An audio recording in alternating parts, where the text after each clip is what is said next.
آپ دیکھ رہے ہیں نیوز ڈیلی۔ آج ہم آپ کو علاؤالدین خلجی کے بارے میں بتائیں گے۔ علاؤالدین خلجی 1266 میں پیدا ہوئے۔ علاؤالدین خلجی خاندان کا ایک شہنشاہ تھا جس نے برصغیر پاک و ہند میں دہلی سلطنت پر حکومت کی۔ ان کا اصل نام علی گڑھ شاسپ تھا۔ وہ شہاب الدین مسعود کا سب سے بڑا بیٹا تھا جو خلجی خاندان کے بانی سلطان جلال الدین کے بڑے بھائی تھے۔ علاؤالدین خلجی کے 3 بھائی اور تھے، الماس بیگ، قتلوغ تگین اور محمد۔ علاؤالدین کی پرورش شہاب الدین کی موت کے بعد جلال الدین نے کی۔ علاؤالدین اور اس کے چھوٹے بھائی الماس بیگ دونوں نے جلال الدین کی بیٹیوں سے شادی کی۔ 1291 میں علاؤالدین نے کارا کے گورنر ملک چیجو کی بغاوت کو کچلنے میں اہم کردار ادا کیا۔ اس کے نتیجے میں جلال الدین نے اسے کارا کا نیا گورنر مقرر کیا۔ کارا میں ملک چیجو کے سابق امیروں نے جلال الدین کو ایک کمزور اور غیر مؤثر حکمران سمجھا اور علاؤالدین کو دہلی کے تخت پر قبضہ کرنے پر اکسایا۔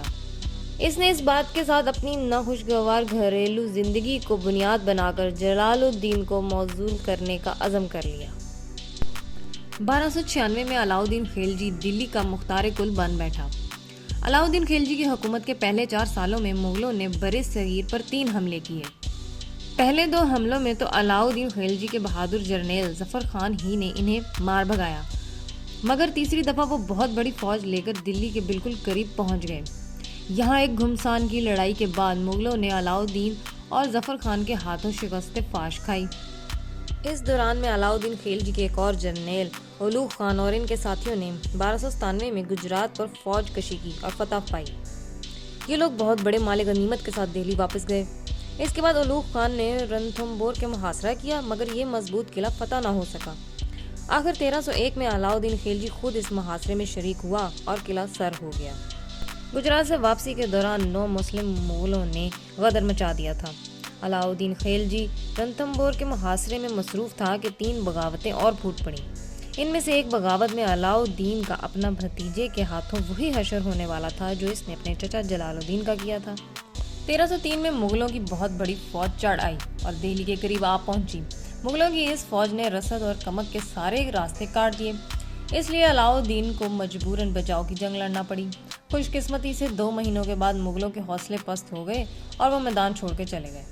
علاؤالدین خلجی اس تباہی سے بال بال بچا تو اس نے ایک بہت بڑی فوج تیار کرنے کا ارادہ کر لیا تاکہ آئندہ اس قسم کا کوئی خطرہ نہ رہے، مگر اتنی بڑی فوج بھرتی کرنے میں خزانہ خالی ہونے کا اندیشہ بھی تھا۔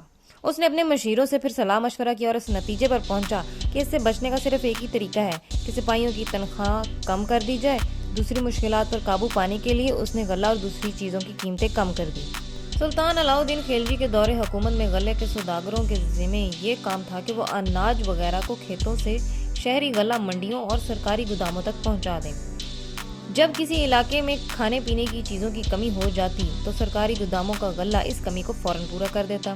اس طرح اناج کی قیمتیں بڑھنے نہ پاتیں۔ اس کے علاوہ علاؤالدین نے بہت سے انسپیکٹر بھی مقرر کر دیے جن کا کام یہ تھا کہ دکاندار مقرر قیمتوں سے زیادہ وصول نہ کر پائیں۔ جو دکاندار اس کی خلاف ورزی کرتے انہیں کڑی سزائیں دی جاتی تھیں۔ جب علاؤالدین خلجی اپنی فوج کو مضبوط بنانے کے کام سے فارغ ہو گیا تو اس نے جنوب کی طرف توجہ کی۔ 1306 سے لے کے 1311 تک جنوبی ہندوستان کی طرف 3 مہمیں روانہ کی گئیں۔ ان مہموں میں اس کا غلام ملک کافور جو اس کا جرنیل تھا جنوبی ہندوستان کی حکومتوں پر حکومتیں فتح کرتا گیا اور جب واپس آیا تو ان گنت مال غنیمت لے کر آیا۔ علاؤالدین نے اس سلسلے میں بڑی عقل مندی سے کام لیا۔ جن راجوں نے خراج دینے کا وعدہ کیا تھا ان کے علاقے انہیں واپس کر دیے۔ علاؤالدین خلجی کے عہد میں لوگ عام طور پر بڑی اچھی اور خوشحال زندگی بسر کر رہے تھے۔ لوگوں میں چوری چکاری اور بے تحاشا رنگ رلیاں منانے کی عادتیں نہیں تھیں۔ اس کی کچھ وجہ یہ تھی کہ لوگ کافی خوشحال تھے اور انہیں ضروریات زندگی آسانی سے مل جاتی تھیں۔ دوسرے، علاؤالدین خلجی مجرموں کو سزا دینے کے معاملے میں بہت سخت گیر تھا۔ لوگوں پر اس کا خوف طاری رہتا تھا اور وہ جرم کرنے کی جرات نہیں کرتے تھے۔ پھر ان سب سے بڑھ کر حضرت نظام الدین اولیاء کے نیک اثر کی وجہ سے بھی لوگ ایسی باتوں سے باز رہتے تھے۔ نظام الدین اولیاء سلطانی عہد میں بہت بڑے بزرگ اور صوفی گزرے ہیں۔ سلطان علاؤالدین خلجی نے اپنے دور میں مسجد قوت الاسلام کی توسیع کی اور اس کے لیے سرخ پتھر اور سنگ مرمر کا ایک ایسا عمدہ دروازہ بنوایا جو دیکھنے میں بڑا بھلا معلوم ہوتا تھا۔ اس کا نام علائی دروازہ تھا اور یہ مسجد کے صدر دروازے کے طور پر بنوایا گیا تھا۔ اعلائی دروازے کا تناسب اتنا مکمل، اس کا گنبد اتنا سیڈول اور اس کی آرائش کا کام اتنا متوازن تھا، اسے اسلامی فن تعمیر کا ایک انمول نمونہ خیال کیا جاتا ہے۔